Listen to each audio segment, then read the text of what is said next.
మొద్దబ్బాయి చేతిలో విద్యా వ్యవస్థను పెడితే ఏ విధంగా ఉంటుందో ఈ రాష్ట్రంలో విద్యా వ్యవస్థ ఆ విధంగా ఉంది. ఇది నేనన్నది కాదు సుమి, చంద్రబాబు నాయుడు గారే, లోకేష్ గారే, నారాయణ గారే వారి వారి పలు ఇంటర్వ్యూల్లో నారా లోకేష్ పెద్ద మొద్దు నారాయణ గారి చేతిలో పెట్టిన తర్వాత కొంచెం పరిణితి చెందాడు అని చెప్పాడు. మరి ప్రైవేటు వ్యవస్థలను నడిపేటటువంటి నారాయణ చేతిలో పెడితే ఇలా కాకపోతే ఎలా ఉంటుంది వ్యవహారం చెప్పండి. ఈరోజు విద్యా వ్యవస్థ మొద్దు నిద్రలో.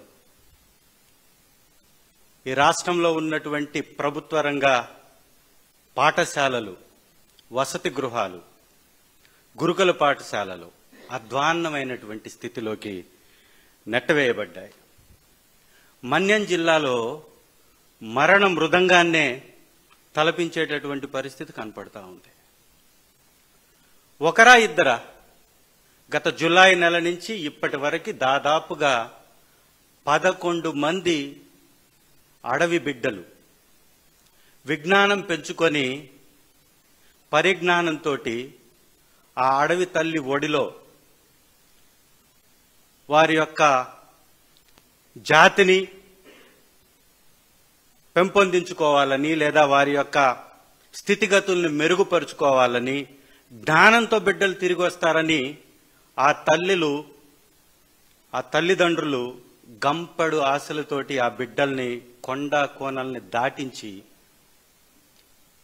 గురుకుల పాఠశాలల్లో, వసతి గృహాలలో చేర్పించి గంపెడు ఆశలతోటి వారి వైపున ఎదురు చూసేటటువంటి ఆ తల్లిదండ్రులకి ఆ బిడ్డలు విగత జీవులుగా వెనక్కి వచ్చేస్తున్నారు. విద్య ఎటో పోతుంది. ఏకంగా బిడ్డలే మరణపు కౌగిలిలోకి వెళ్ళిపోయి విగత జీవులుగా ఆ కుటుంబాలకు వెనక్కి చేరుతున్నటువంటి పరిస్థితి. ఇది తీవ్రమైనటువంటి చాతగానితనానికి, ప్రభుత్వ అసమర్థతకు అద్దం పట్టేటటువంటి వ్యవహారం. ఇవి ఖచ్చితంగా ప్రభుత్వం యొక్క హత్యలే. అసమర్థ పరిపాలనని చంద్రబాబు నాయుడు గారు చేస్తున్నారు అనడానికి, విద్యాశాఖ మంత్రిగా నారా లోకేష్ గారు పనికి రాడు అని చెప్పటానికి ఈ యొక్క ఉదాంతం స్పష్టంగా మనకి చెప్పవచ్చు. ఒక కుటుంబంలో రేపటి తరాన్ని నడిపించవలసినటువంటి ఆ బిడ్డ లేకుండా పోతే, ఏకంగా జులైలో అయితే 10వ తరగతి చదివేటటువంటి బిడ్డ చనిపోయాడు. ఈరోజు ఒక్క వారంలోనే 2 మహిళలు, 2 బాలికలు. కేవలం ఏంటయా అంటే అక్కడ ఉన్నటువంటి హాస్టల్స్లో సరైనటువంటి తాగునీటి సౌకర్యం లేకపోవటం. శ్రీ జగన్మోహన్ రెడ్డి గారు మా ప్రభుత్వంలో విద్యాలయాల్ని దేవాలయాలుగా మార్చాడు. ప్రతి విద్యార్థి యొక్క భవిష్యత్తును తీర్చిదిద్దాలని ఆ స్కూల్ పరిసర ప్రాంతాల నుంచి ఆ స్కూల్లో కావలసినటువంటి ఫర్నిచర్, తాగడానికి మంచి ఆర్ఓ ప్లాంట్స్, అన్ని విధాలైనటువంటి సౌకర్యాలు ఏర్పాటు చేసి డిజిటల్ క్లాస్ రూమ్స్, 2 ఇంగ్లీష్ మరియు తెలుగు భాషల్లో ముద్రించబడినటువంటి పుస్తకాలు, ఇంగ్లీష్ మీడియం, ఇంటర్నేషనల్ టోఫెల్ విద్య, ఇవన్నీ తీసుకొచ్చేసి బ్రహ్మాండమైనటువంటి తరగతి గదులను నిర్మించి వసతులు ఏర్పాటు చేసి ఎప్పటికప్పుడు పర్యవేక్షిస్తూ ఎప్పటికప్పుడు సమీక్షల్ని నిర్వహిస్తూ అద్భుతంగా ఆ యొక్క స్కూల్స్ ని నిర్మాణం చేసి వాటిని మళ్లీ పునర్నిర్మించి వాటిని పునరుద్ధరణకి దాదాపుగా 50,000 పైచిలకు స్కూల్స్ ని అనేక విధాలుగా డెవలప్ చేసేసి ప్రజలకు అందించాడు. ప్రతి గ్రామంలో ఈ డెవలప్మెంట్ జరిగింది. మరి ఇప్పుడేమవుతుంది? అమ్మఒడిని 2,000 కట్ చేసి ఎడ్యుకేషన్ ఈకోసిస్టమ్ ని డెవలప్ చేయడానికి ఆ 2,000 రూపాయలని స్కూల్స్ కి, నిర్మాణాలకి, వాటి యొక్క మెరుగుపరచడానికి, వసతులను కల్పించడానికి ఉపయోగిస్తే అర్ధవడి అయిందన్నావు కదా. అర్ధ జ్ఞానం కలిగినటువంటి లోకేష్ గారు, మరి ఇవాళ మీరు కూడా 2000 రూపాయలు కట్ చేశారు. ఎక్కడన్నా రూపాయి కాగితం వెచ్చించారా? ఏ స్కూల్లో అన్నా వసతుల్ని కల్పించారా? ఏ ఒక్క స్కూల్లో అయినా నాణ్యమైనటువంటి భోజనాన్ని ఇవ్వగలుగుతున్నారా? ఒక్కసారి ఆలోచించండి రాష్ట్ర ప్రజలందరూ. హోంమంత్రి భోజనం చేయడానికి కూర్చున్నటువంటి భోజనం ప్లేట్లోనే బొద్దింకల ఆహారం వచ్చింది.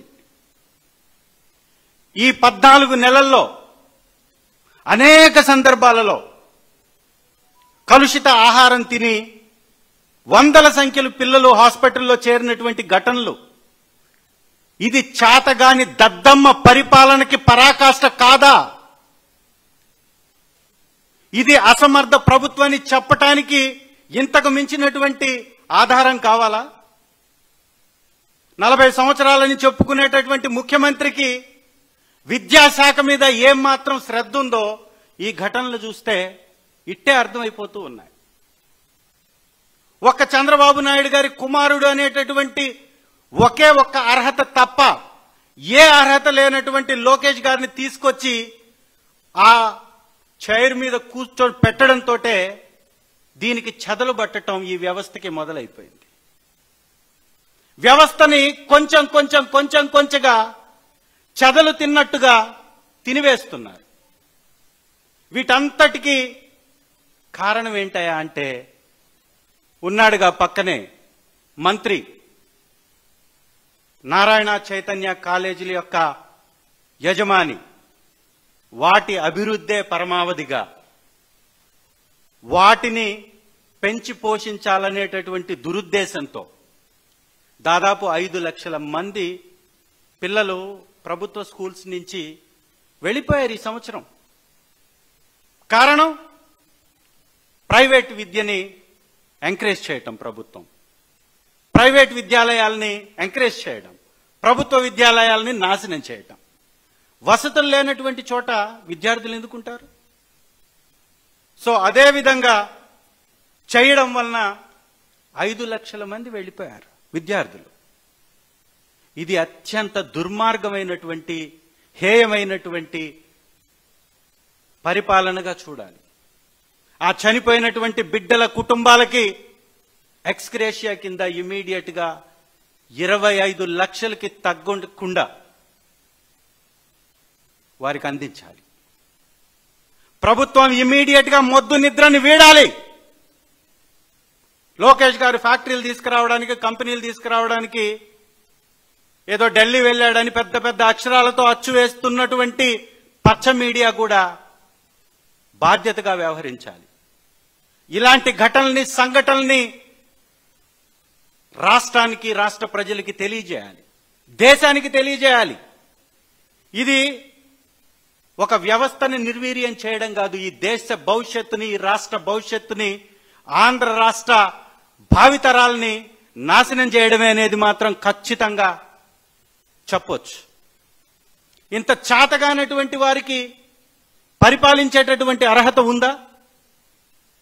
ఏ రోజన్నా లోకేష్ గారు ఈ సంవత్సరం అయిపోయింది, విద్యా వ్యవస్థకి నేను మంత్రిగా ఉన్నాను, ఈ సంస్కరణలను తీసుకొచ్చాను, ఈ అభివృద్ధిని తీసుకొచ్చాను చెప్పగలిగాడా?